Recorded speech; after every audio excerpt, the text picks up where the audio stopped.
Welcome to Supertalk, the podcast that scratches your superhero itch. Just two suburban dads nerding out over superhero stuff on the small screen and the big. Buckle up, people. Enjoy the ride.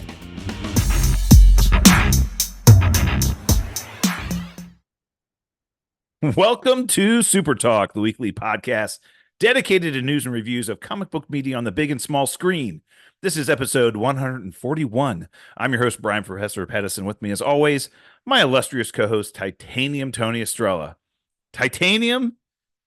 Professor. It's been a while, but we're back. Yeah. I know our listeners out there, as a matter of fact, have been contacted by some of them personally and say, where the hell is the next episode? And we're like, look, dude, we got high school graduations, college graduations, all kinds of stuff going on. Memorial Day. Happy Memorial Day, everybody. Yeah, happy Memorial Day to all the soldiers who have lost their life in service of our country. Families of servicemen that have served and lost their lives. We wish you well. God bless. Thank you. And Captain America thanks you. And appreciate your service and the sacrifice, the ultimate sacrifice you've made in the name of the United States of America. But thank you, listeners out there, for being patient. We are literally entering into a time period right now over the next 2 or 3 weeks where we will get back to our serial release schedule, just simply because there's stuff coming out that we really, really, really want to start talking about every week. But we apologize. A lot of family stuff kind of got in the way, but we're back and we got a lot to cover. As a matter of fact, we've got so much to cover that really this episode is going to be dedicated to talking about the finale of the X-Men 97 series, which we'll go through, as well as just all the stuff that's been hitting the newswire over the last couple of weeks that we just haven't had a chance to talk about. We're going to cover it all today, so we're going to get into it, and here we go. Let's go. All right. Roll. Before we get started, I want to thank the listeners that help support us. Those are our patrons. Patreon.com/Supertalk is how you become a member of the Supertalk patronship.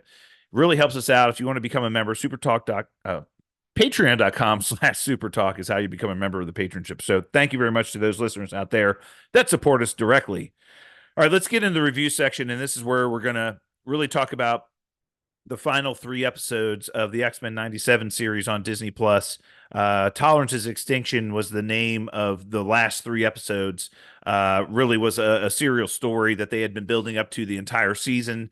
And we got 3 episodes that were basically the entire finale of this season of X-Men 97, which, by the way, not only greenlit for season 2, but a season 3. From what we've been told and what we've seen, has been one of the most successful series on Disney Plus ever. It got great reviews and also has done fantastic in viewership. So, and Titanium's showing off his new sign. We got a new YouTube sign. Yeah. For those of you watching on YouTube, you might see a little bit a new addition to the set here. So Titanium's very, very, very happy to have his new baby in town. Yeah. But yeah, this series has been just so good in so many ways. Not only renewing the nostalgic, favor that this series had from back in the 90s, but really bringing the X-Men back into the forefront. It's been a long time since any of these characters have had any screen time whatsoever for lots of different reasons. And this series just did a really good job of renewing the fervor around these characters, and really reminded me and you, hopefully too, Titanium, how good these characters are. Oh yeah. And how we're looking forward to these coming into the MCU at some point in time and someday. Got into a little back and forth online from one of our social media accounts, the news about Miss Marvel season 2 in the works. Oh, I saw that. Yeah. That's ridiculous. Come on, Miss Marvel season 2. It's one of the most beloved characters. You're misogynistic because you didn't like it and blah, blah, blah. I'm like, what do you mean I'm misogynistic? I mean, is that your first go-to? Is that what you're going to call me because of that? Listen. We're just calling it like we see it. Yeah, and it had really low stream numbers.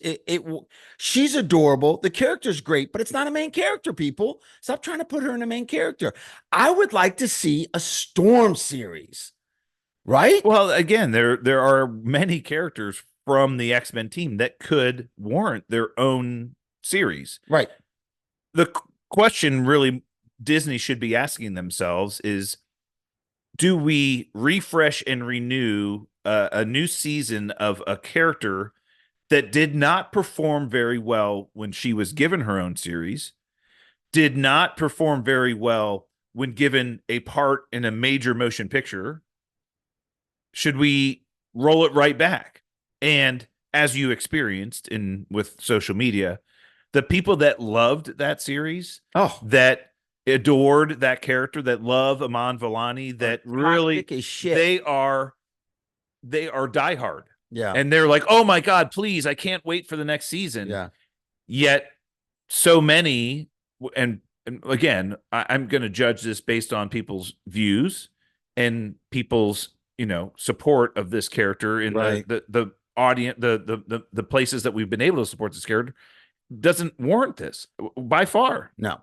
But yeah, we need to focus on these characters. And again, we'll talk a little bit today about some of the plans we know that they're in the works for these characters going forward. But let's get into. You feel that the X-Men, this X-Men 97 was really centered around partially Rogue.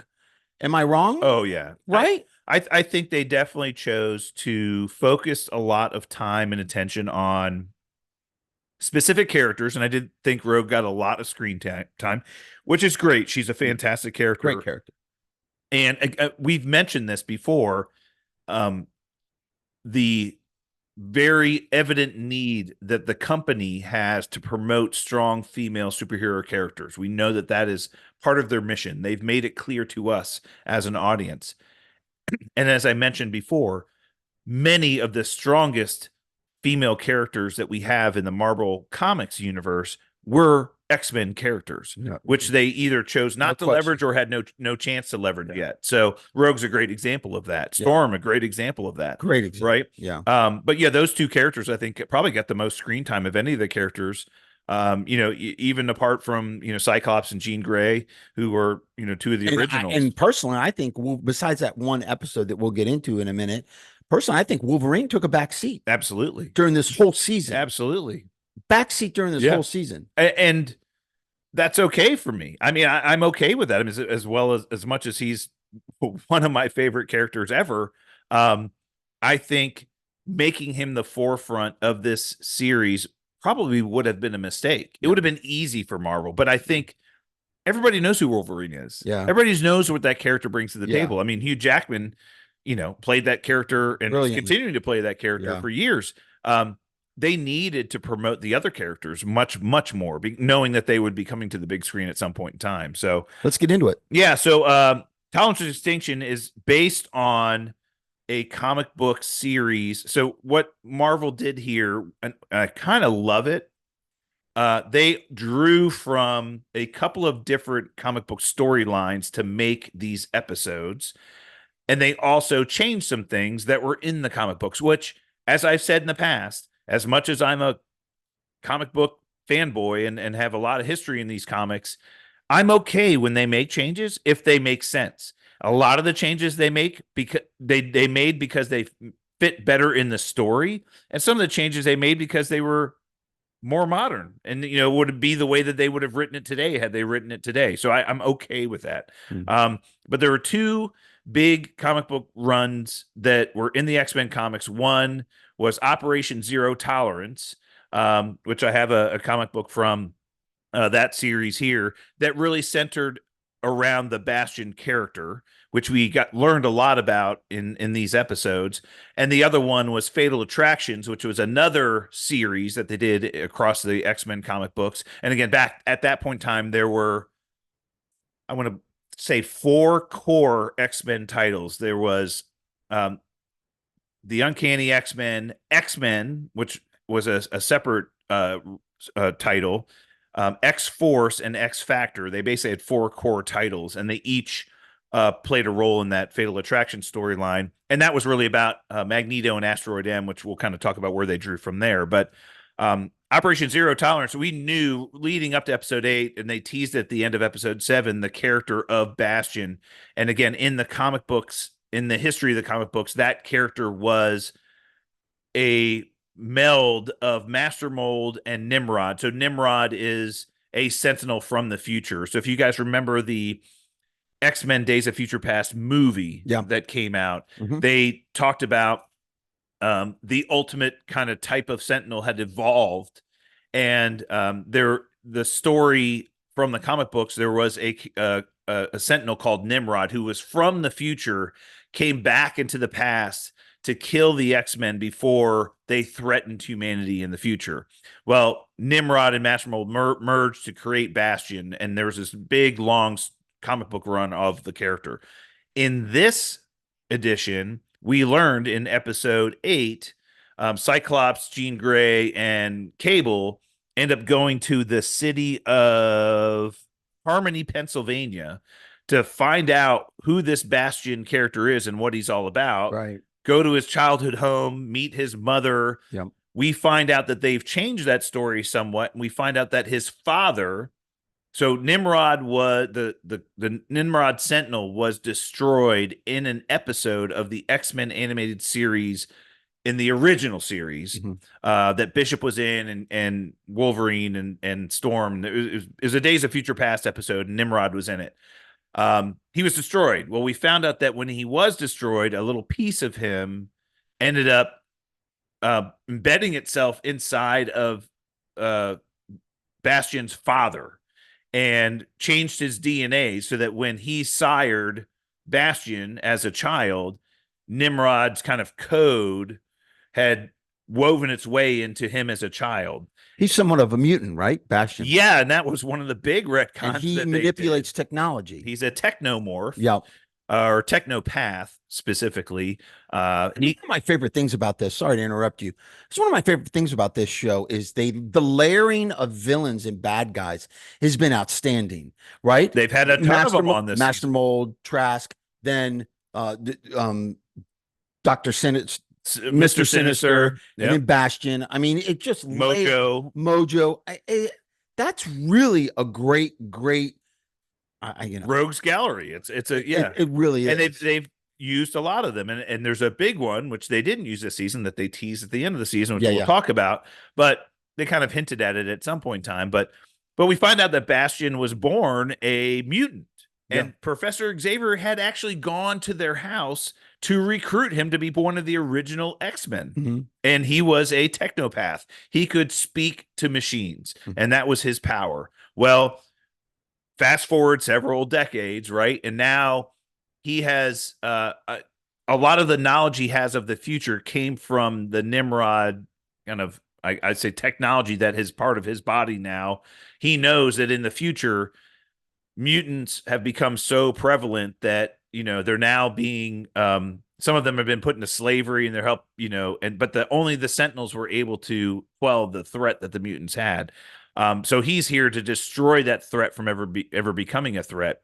And we find out in this episode, he is kidnapping human beings, injecting them with the techno-organic virus that Cable was infected with by Sinister, and using that to basically create these sleeper agents that he ended up activating this episode. Yeah. Basically, all of these humans who had been infected, he could control with his mutant abilities. He could control them, and he basically activated them, and they became the Prime Sentinels. Right? They were the Prime Sentinels. And I find it kind of laughable watching it. It's like, these are human beings that have, techno-organic virus, but they can fly using, rocket boosters out of their feet. I'm like, that's kind of strange. But anyway, it's an animated show, so it is what it is, right? Yeah. I know, I get it. Yeah. They have nanobots running through their system. They come to the surface. You can see the veins, like the green, like wiry veins in them, and their eyes glowed. And I got it. That didn't bother me. I liked it. Yeah, so they were, attacking mutants everywhere. We saw Jubilee and Sunspot be cornered by several of them, and Storm, and Forge come to save them.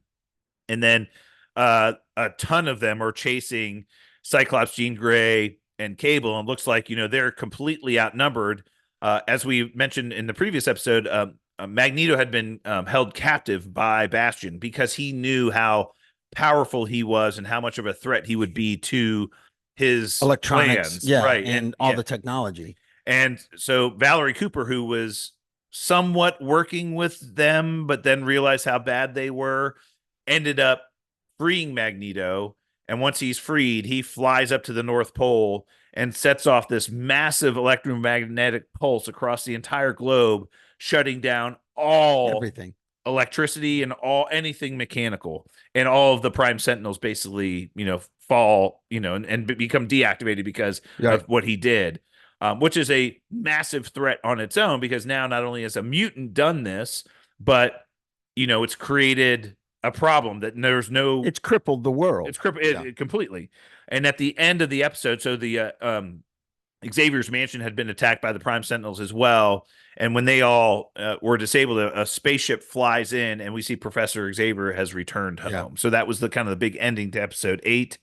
Episode 9. Magneto is again freed, and the X-Men realize they have to convince Magneto to turn the electricity back on, to reverse what he did to the world, because the world is now suffering. And there's news stories everywhere how bad the world has gotten since he did what he did. And the X-Men, so he comes and they got a beat on Bastion too, where he's at. Yeah, they have an idea of where he is. Asteroid M, which was Magneto's base he was an asteroid. He had circumnavigating the Earth in space, had been sent into the ocean last, way back in the X-Men animated series. Well, he basically brings it up out of the ocean and sends it back up into orbit, and goes to the X-Men and offers them the ability to join him. And a couple of them do. Does that come from the comics? Yes. The asteroid, right. Asteroid M, yeah, definitely in the comics. But a couple of them do choose to side with Magneto. Rogue and Sunspot go with Magneto, and which is somewhat of a surprise, but knowing how this kind of has played out in the comics, I kind of knew where they were going with it. But the rest of them stay behind, and they create 2 teams. One team was going to be the gold team, which was going to go after Bastion, whose main base was in the Galapagos Island. Yeah. And the other half, the blue team, was going to go to Asteroid M to try to stop Magneto or convince him to reverse the effects on Earth. So those 2 teams go off. 2 massive battles. Special effects are fantastic. Yeah. The animation is great. Sinister had embedded a crystal into Cable's head when he was a baby, and he controlled Cable, and Cable's able to stop all of the X-Men that were there, as well as Jean Grey, his own kind of pseudo kind of clone mother. And so she gets stopped, and Bastion's able to stop the X-Men that were there to try to prevent him. He's able to at least activate the local Sentinels that were there on the island because of his abilities, even though there's no EMP, the electronics around the world, the Prime Sentinels couldn't work. Well, the team on Asteroid M fights Magneto, and there's massive battle going on there. Professor X is trying to take over his mind, but they have to get his helmet off, as we all know. That has to happen. And then Professor X gets disabled. Everybody gets hurt. Everybody's like, oh my God, what's going to happen? And then Wolverine just guts Magneto straight through the back with his claws. And Magneto gets pissed, turns around, and then just rips all the adamantium out of Wolverine's body. Straight from the comic books. This happened in that Fatal Attraction storyline on Asteroid M. Wolverine stabs Magneto. Magneto just says, I'm done with you, dude. I could have done this many times before, but this is what's happening. He rips all of the adamantium out of Wolverine. And again, in the comic books, we'll see what happens next season. We didn't really see or hear much from Wolverine this season after that happened, but he becomes a very feral version of himself. Like he kind of loses his mind a little bit, becomes a real kind of like a real Wolverine. He becomes very feral, has bone claws. This was the first iteration of the bone claws in the comic books, back before they even went back and told us that he originally always had them. But this is when we first saw them, when the adamantium got ripped out of his body. But great use of that.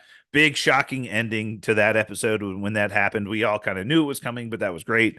Then episode 10 was really kind of the finale episode again. A couple of two big kind of twists on each location. The Phoenix Force comes back into Jean Grey's body, and revives her from being, subdued underneath the ocean. She's able to put the collar that they had designed on Bastion, and she turns Mr. Sinister, basically removes all of the mutant DNA that Mr. Sinister had injected in himself to give himself powers and make him look young. And he's now this grotesque old guy. Yeah. yeah. And, removes the crystal from Cable's body that was controlling him and everything else. So that team kind of has Bastion at least temporarily under control. And then on the Asteroid M, Professor X is so angry that eventually, once the helmet's off Magneto, he takes over Magneto's mind and completely takes it over and makes him reverse the effects that he had on the Earth with the EMP. And then Magneto kind of goes a little crazy. And again, this is a little precursor or introduction to something that happened very similar to what happened when he ripped the adamantium out of Wolverine in the comic books. Magneto goes a little crazy. He loses his mind, and the interjection of their two minds together ended up creating a big comic book character or villain in the future called Onslaught, which was a combination of the two of them. But they're teasing that obviously with this whole event. But Magneto's now comatose, and they have to kind of get him revived so that he can kind of help, because the United States has launched missiles at Asteroid M now to destroy them. Bastion back on his island turns into his ultimate form, pulls in a lot of, he turns into this ultimate version of himself. And the X-Men have to fight against him and stop him, which they ultimately do. We knew they would. Magneto's ultimately revived by Professor X. He sends the asteroid back into space because it was crashing down to Earth and it was going to create an extinction event. He sends it back into space, but then the asteroid disappears into nothing. It goes blip. Right. And everybody that's on Earth saw this happen and were like, oh my God, what just happened? Right. This season ends. We flash forward several years. It seems like several years. And Bishop shows up in Forge's workshop, and Forge has on a board like all of the X-Men who are missing or gone. Right. And there's a lot of Easter eggs on that board as well. But he basically like, look, they all disappeared. We have no idea where they are. And Bishop tells him they're all lost in time. Yeah. He says, I think we can work together to find them. We see a scene of Cyclops and two different teams are lost in two different time periods. Right. Yeah. We see Cyclops and Jean Grey in the future in 3000 something AD. In the future, they meet Mother Ascani from the clan Ascani. And they see a young Nathan Summers, about 10 or 12 years old, their son. And this is drawn directly from a comic book storyline. It was a limited series called Cyclops and Phoenix, where they went into the future to raise Cable when he was a child. And they're the ones that raised him. And he didn't know that they were his parents, but these two people raised him, and then, he ends up becoming the real Cable. So that's again, pulling directly from that. They'll probably do that next year. And then the other team stuck in 3000 BC, right, in Egypt. And it's the rest of the team, pretty much everybody, including Magneto and Rogue and a bunch of others. And they find a very young En-Sabah Nur, who is the original mutant Apocalypse. Yeah. Then we get one final post-credit scene that shows Apocalypse in Genosha in present day, picking up a playing card, talking about Gambit and saying, hey, you never reached your full potential, blah, blah, blah. And we know that in the comic books that the four horsemen, he creates or makes Gambit his horseman of death. Right. And so we feel like that's happening too. So we're going to obviously see some more, which is a cool storyline. Yeah, with Apocalypse next year. So banger ending, teasing so much of the things that they could do in season 2. Again, one of the biggest advantages this series has, it's animated. They can kind of do whatever they want. Yeah, it's pretty cool for a cartoon. Yes. But they have so many great stories and storylines and series to draw from, and they are drawing from all of them. And that's great. For me, it's like, we've always said this, use the core material to create your projects, so a lot easier with animation than live action, obviously. For sure. Yeah. And it seems like Disney and Marvel are doubling down on animation. We know they have several projects in the works going forward. We know that they're working on that Friendly Neighborhood Spider-Man animated series. We know we're getting a What If season 3 already. We've already seen some teasers for that already. So that's, I think, very far down the line of being completed. We know there is going to be a season 2 of X-Men 97. So, hey, I'm fine with it, right? If this is the kind of content we're going to get from Disney Plus, happy. Yeah. This makes me happy. So great. It's great. Yeah, I like it a lot. I still, again, as far as I'm concerned, personally, there's live action and then there's animation. Right. And animation can only be so good. True. Because it's animation. But still loved it. I thought it was great. And we said that about Spider-Man, Beyond the Spider-Verse, Into the Spider-Verse, all those. Right. They're fantastic. Fantastic. And they can do some really cool stuff because it's animated. Only animated can do. Right. But it will never be as good as a live action film. No. Right. Even though it's a really good story and really good everything. Right. Really, yeah. I don't think it's as on that same level. I don't think an animated film will ever win an Oscar for this picture. Right. But they totally renewed they basically took all that nostalgia from the original series and definitely doubled down on it and did everything so well. Yeah. They brought many of the voice actors back to voice these characters, brought some other big actors in to voice other characters. So, it was really well done. And again, I can't wait for the next season. Again, these are stories that I grew up reading. So I think it's a great way to hold off diehard rabid fans like us, hold us off while reintroducing us to X-Men that have been out of the big screen and small screen for quite some time. And B, also introduce them to the novice fan so that they can get a look and feel about these characters. So when they bring them into live action, they have a little more oomph and it means a little bit more to people. So I think it's good. Yeah, but really well done. Thanks Disney Plus and Marvel for doing this. It was, I thought, just a brilliant idea and so many Easter eggs across the entire series. Yeah.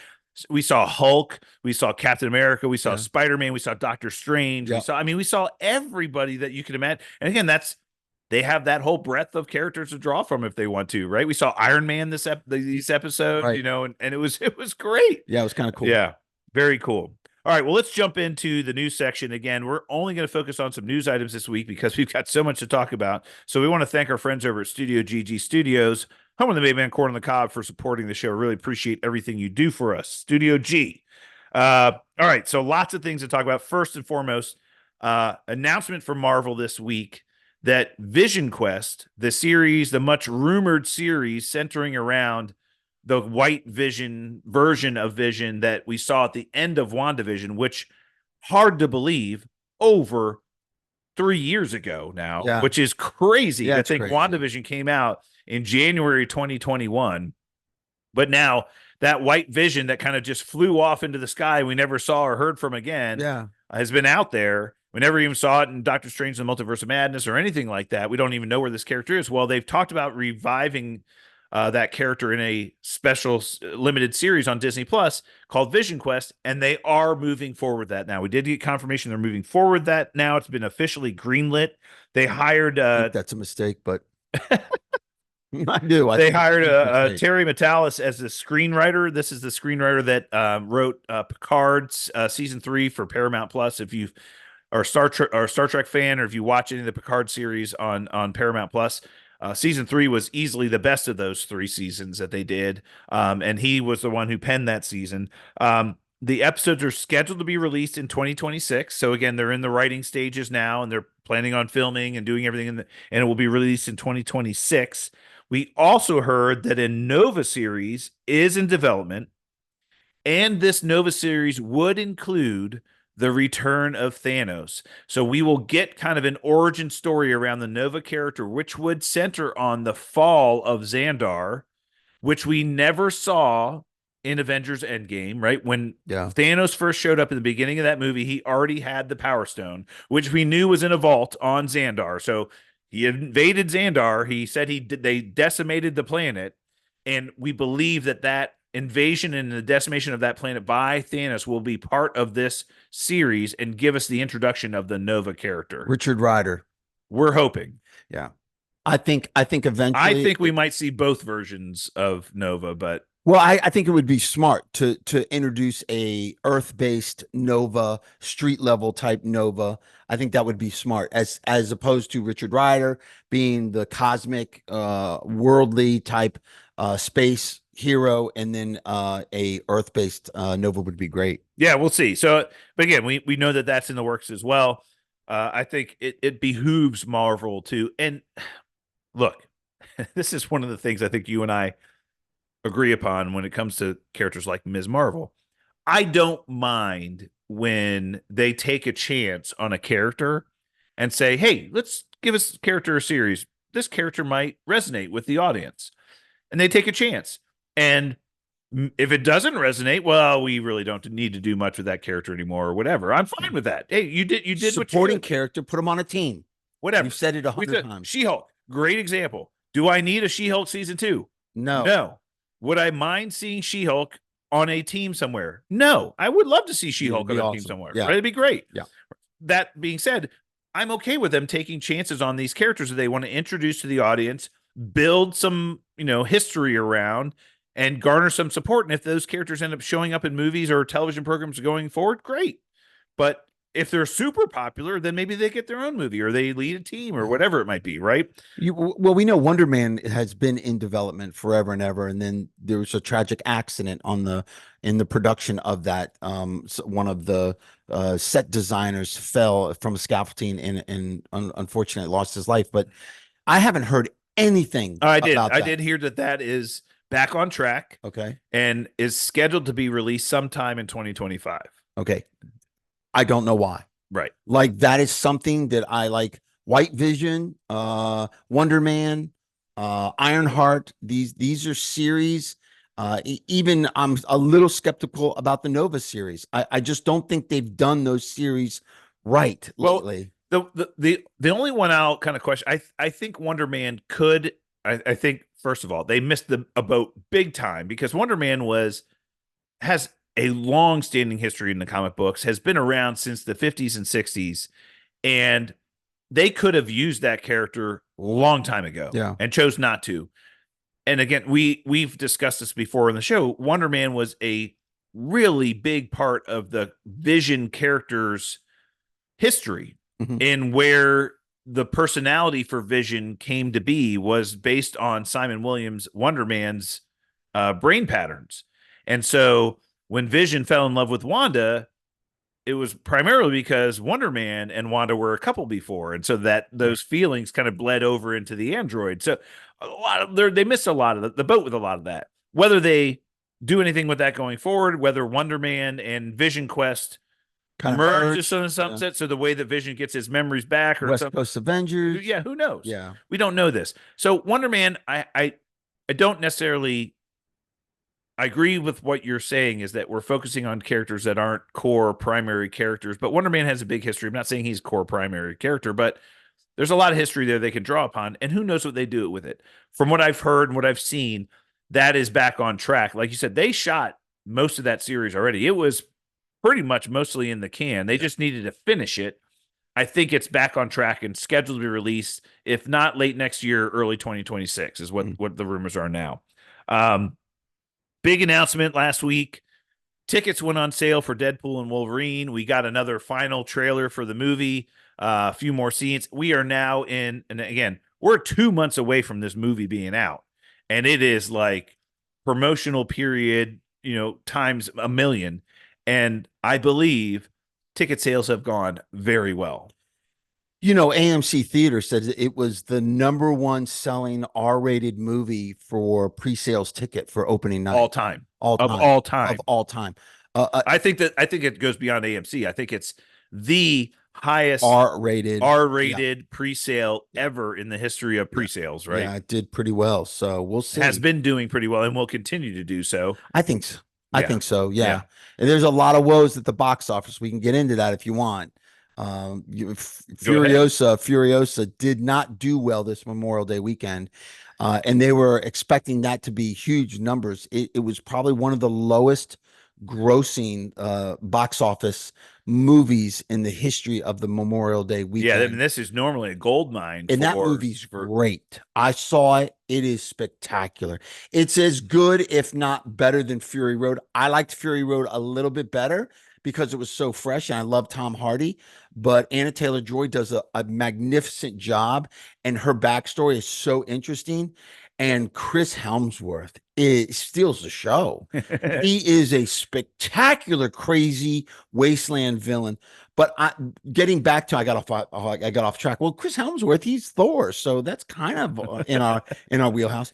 But getting back to the box office and what that's going, people are panicking like the box office is dead. Everything's streaming. They know it's going to stream in 2 weeks. Why they go spend the money and blah, blah. I think it's a little more than that. I think it has to do with the economy. I think it has to do with the market right now. I think people are struggling. I think people also kind of got hit heavy with taxes and things going on with that. So I think it's a combination of things going on. The gas prices and everything might have a factor in it. Look, I'm no economist, but I do know that those numbers are very, very low for such a great movie.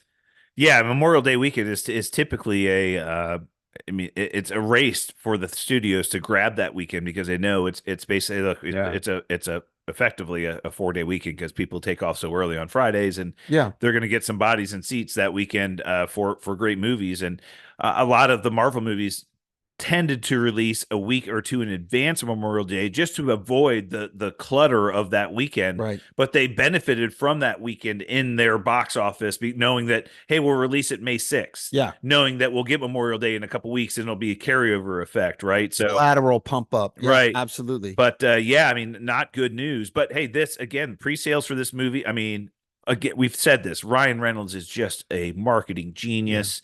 Even though his latest movie that's in the theaters, If, it kind of did not do well at all.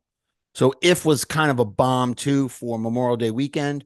That's Ryan Reynolds. So we had 3 straight weeks. If came out, then Planet of the Apes, I believe, was last weekend, and then we had Furiosa this weekend. Not all 3 of them did not do as well as they expected. So, but we have a hard time believing this movie won't do as well as expected. No Again, way. the pre-sales are off the charts. The promotional engine is in full rev.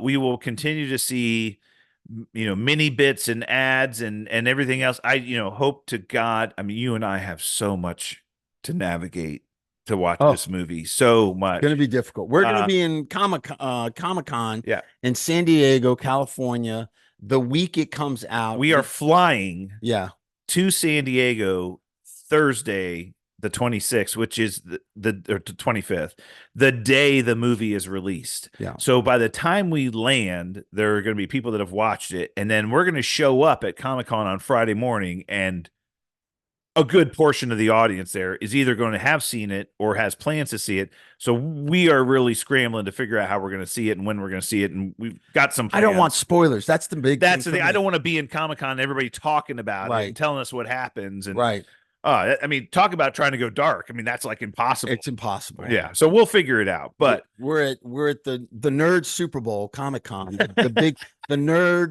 Super Bowl for nerds. That's right. Comic-Con, and you expect not to get spoilers from probably the biggest movie of this year for sure. So you're going to the Nerd Super Bowl and you're trying to find out that you're trying to prevent from finding out who won the AFC and NFC championship game. Right. It's like impossible. It's impossible. I did get tickets for us, but I don't know if we're going to be able to sneak out and go see a 1 o'clock show. We'll see. We have to. So what's really going to dictate what we end up doing is going to be the schedule and find out when some of these major studios are doing their presentations, when the Hall H presentations are going to be on which days, what events are occurring, at the conference in certain times, because we are there to obviously learn a lot for you, our audience, and find out all the announcements that are coming and give you our take on what's happening.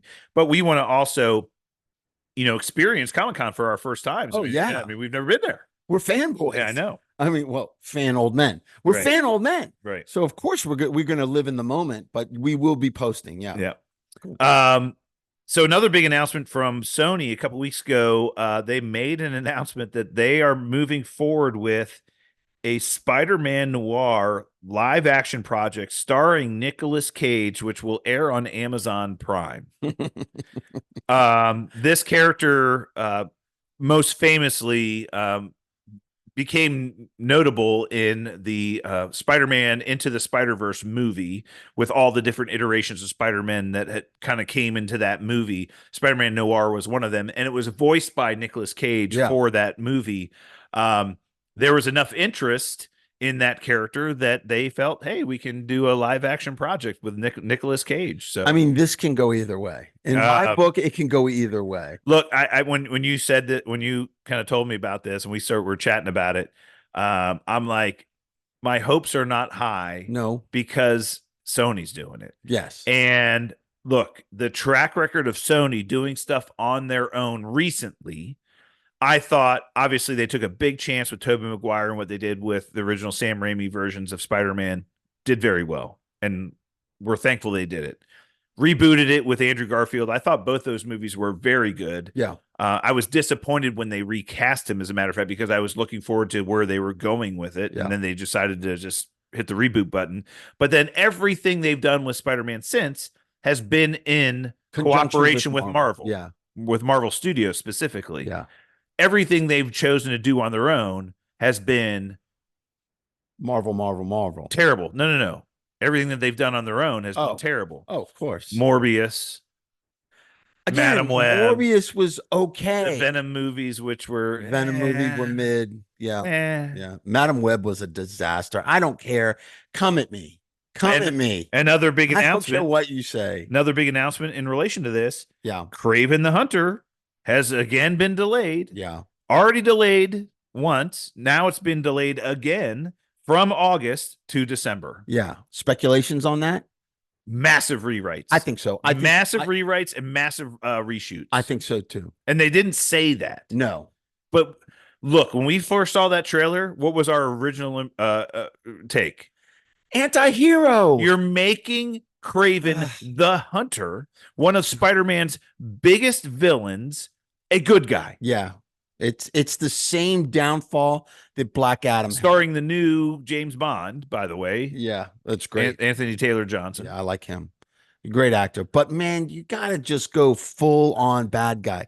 You can't go this anti-hero. Ask The Rock how it worked out for Black Adam. He just has to be liked by people. He just needs the love, and he has to be a good guy, and he has to be popular. They should have gone full on villain and not brought up that character arc of him being an anti-villain till maybe the third show or something. Look at what they did with Loki. I mean, he's the best example of this.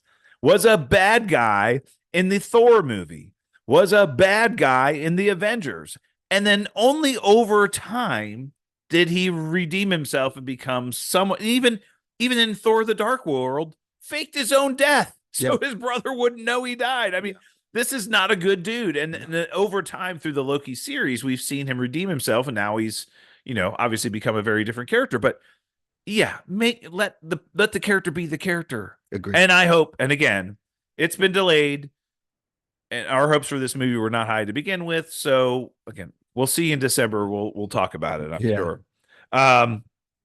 But we hope that that's true. So Marvel did make an official announcement. They had, I can't remember what it was. They had a presentation for all of the advertisers, television advertisers, and there's some name for the event that the television advertising organization puts on, and Disney made a presentation to announce all of the upcoming Disney Plus projects so that they could garner some advertising dollars for them. We did get confirmation that Agatha All Along, which is now the official title, they've changed this title, I think 4 or 5 times officially or unofficially now. It's going to be called Agatha All Along, and it does premiere September 18th. So that is the next Disney Plus project we have from Marvel on September 18th. And I believe they said they announced they were going to do a 2-episode premiere followed by weekly episodes after that. Yep. Again, a lot of speculation about that series in regard to who's going to be in it. We know the actors and actresses that are playing the core roles, but a lot of speculation of them either finding Wanda or at least alluding to Wanda still being alive somehow, some way through the Witch's Road and all kinds of other things. So we'll see where that's going. Daredevil Born Again will premiere early 2025. No official date yet, but we know that it will be premiering in 2025. We also got some serious confirmation from Marvel that this is effectively Daredevil season 4. They've made all the Netflix content kind of canon to this universe.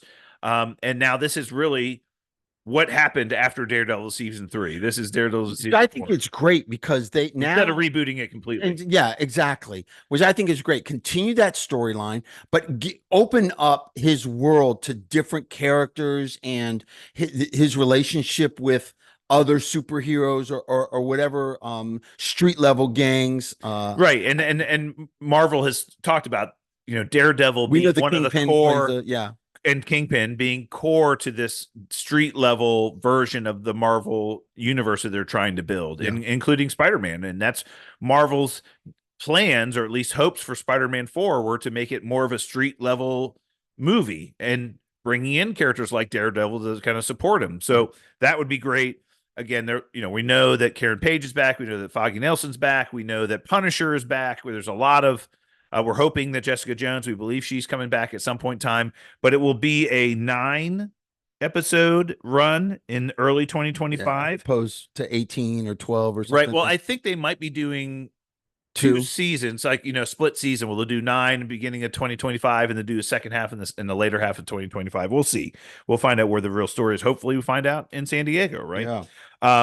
And then we heard that Ironheart, which has been on the shelf for 2 years now, at least. It's been done. Yeah. It's been finished. Been delayed multiple times for many different reasons that none of us know about. But we heard that will now air sometime in 2025 as well. That's all that Titanium has to say about that. Yeah, I don't have much to say. And then more Fantastic Four casting news. We got some more of that here recently. Again, this movie is really going to start ramping up production here very soon. So they're making announcements to kind of get out in front of what we're probably going to start seeing if they're on location filming somewhere. Yeah. I believe a large majority of this movie will be filmed on set, so we won't get a lot of the leaks from set. But if they are filming anything outside, that's all going to leak to the internet immediately. So much attention on this. Right. So Ralph Ineson will be voicing Galactus. So there was a lot of speculation about who will be voicing Galactus. There was who Javier Bardem, and there was Antonio Banderas. Yeah. They were rumored, but Ralph Ineson is now officially voicing Galactus, which great voice. Yes, yeah. Great voice. Natasha Lyonne, who you all probably remember from American Pie movies, redhead, kind of a very vibrant personality, is playing a character we don't know, but will be part of that series. And John Malkovich has been cast in an undisclosed role. Look, great actor, and who knows who he's playing or what he's. Tell you what, they are pouring talent into this movie. Yeah, how can pouring you? Yeah, this has to succeed. I hope so. I hope so, succeed. But you never know, man. I mean, it's all about the story. I did see where I can't remember where it was. But I saw it. I don't think it might have been that documentary I watched, but I saw a lot of background on the third Fantastic Four movie they did that was so bad, and why it ended up being so bad, and how it went south. And you and I will talk about that some other time. It was insane. The director or the writer or something had his vision and it was cut. Yeah, we'll get into that. Yeah, awful movie. Yeah, it was so bad. It was awful. Oh, and explain what I saw explained a lot of some of the things in the movie that were so bad. So we'll get into that. The screenwriters for the X-Men movie have been hired. So Marvel put out an ad in the Hollywood Reporter, I want to say 6 months ago, saying that they were accepting sample submissions for scripts for the movie. So they said, hey, if you're a screenwriter and you want to submit an idea for a script around an X-Men movie, send it to us. We're looking for writers and we're looking for ideas. Yeah. They've now hired the writers for the X-Men reboot movie, which is the first step in getting a movie going. So great. I think hopefully that will lead us towards an announcement of a director and then ultimately casting and all those other things that come from there. Look, if we go to Comic-Con and they've announced that they've hired a director for an X-Men reboot movie, I will be through the moon. I mean, my expectations are way lower than that. I just want to hear about Avengers 5 and Secret Wars. Yeah, exactly. That would be great. Well, and again, the other part of the story is that even though they've hired a writer for this movie, it will not air until after Secret Wars. So there is no plans on bringing an X-Men movie out prior to Secret Wars. So The chances of us seeing any new X-Men or new X-Men characters in the Secret Wars franchise, very unlikely at this point in time. If anything, we'll see some of the retreads like we're going to see in Deadpool and Wolverine, right? Blade, you sent this out today, man. This poor movie, it has gone through the ringer. They are going through another set of script rewrites. Yeah. Good news is they've nailed down this plot and the storyline. So they are now finalized with what's going to be happening. The storyboard's up there. They know the kind of plot of the movie, but they're looking for rewrites of dialogue and interactions and kind of touching up the script. That movie is scheduled to begin filming this fall. So they better finish that up. It's not going to happen. I mean, I've been weary of this movie from the very beginning. My prediction is that Mahershala Ali is going to be sick of it and it's been 4 years, hasn't it? 2019. Yeah. When they announced it. Right. I mean, he's going to be Comic-Con 2019 was when they announced he's going to be sick of this. I mean, he's just going to be like, how old is he? 5 years it'll be in July. That's so crazy. He's going to be done. He's going to leave the project, and they're going to have to rehire somebody to do that, which at this point, I don't think is a bad idea. I would hate to lose an Oscar-winning actor like that, someone so talented who could have crushed the role, not only crushed the role, but put asses in seats. Right. He would have brought a huge community and a following. They not only teased it in 2019, but we had the teaser at the end of the Eternals movie with his character. You know, God, they just wasted so much time. They really did. Kit Harington, talk about wasting a talented actor. Right, exactly. Yeah, so we'll see. I mean, again, I would love them to bring this character back with full force.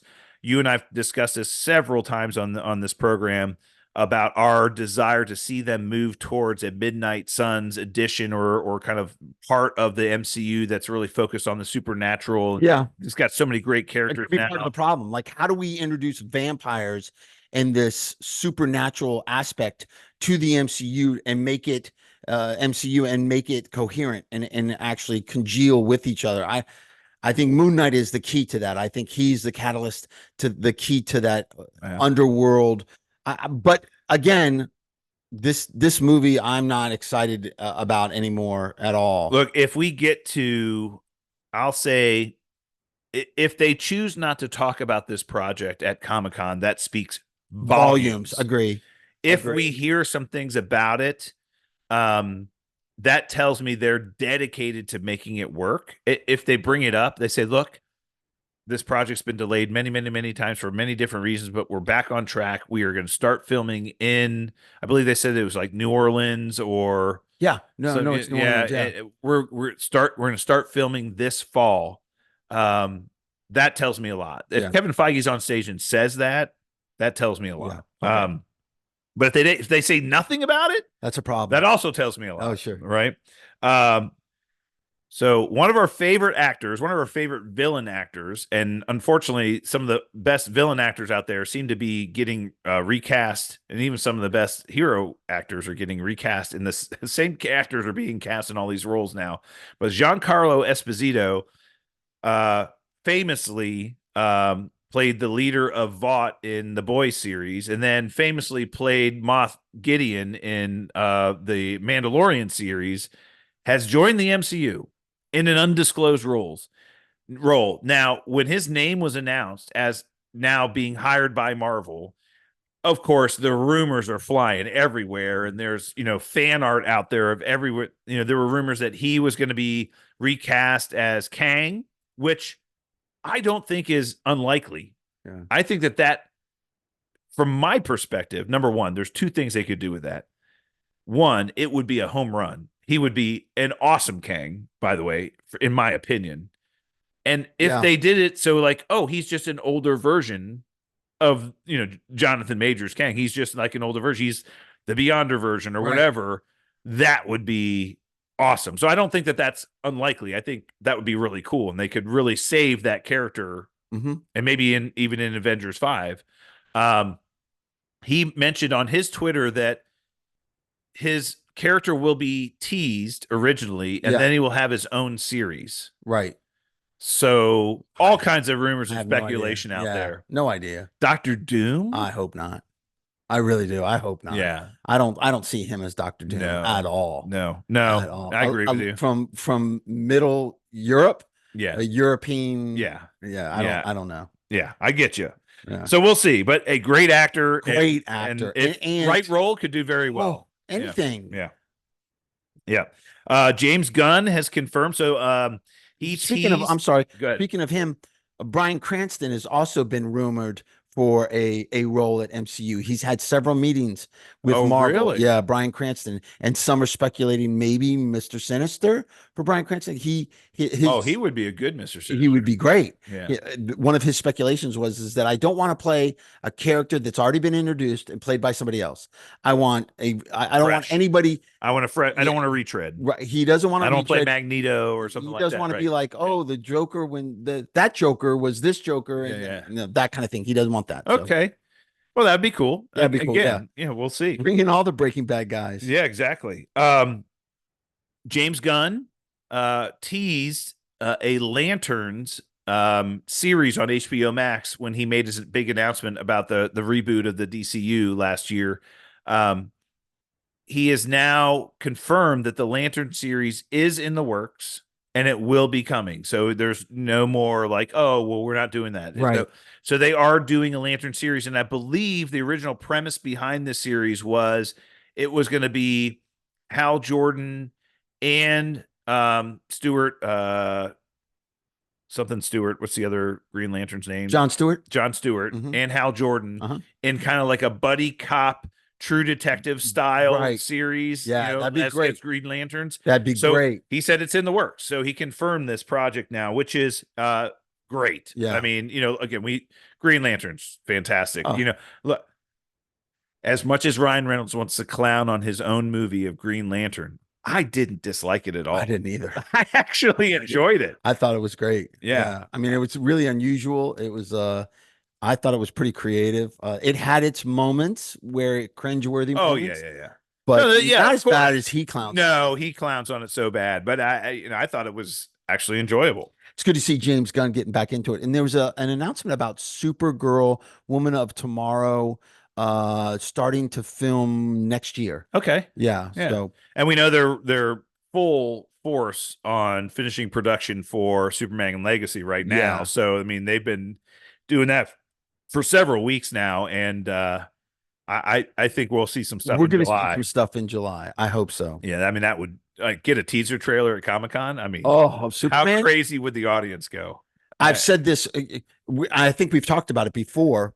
Is Deadpool's going to be super, super important. Agree, but is the weight of getting Superman, we're talking Superman right in a live action movie as more important than Deadpool and the Marvel Cinematic Universe.